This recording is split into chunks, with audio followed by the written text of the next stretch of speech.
how Sinhala sounds to a non-Sinhala speaker. Ever wondered what your language might sound like to someone who doesn't understand a word? Let's take a listen and see. Komisaning paraturin balimin semak polisin Senegalat yung karatalamang balatun. Paal kayo. Tinsam kamitirin galapin semak semat balimin komisaning paraturin tunsam galkot samtaru valimat samkari.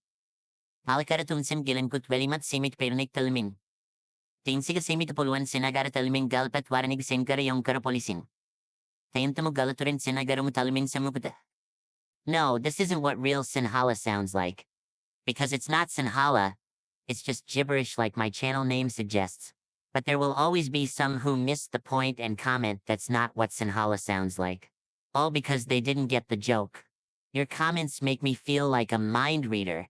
Follow me if you want to hear Spongebob obliterate more languages in hilarious gibberish.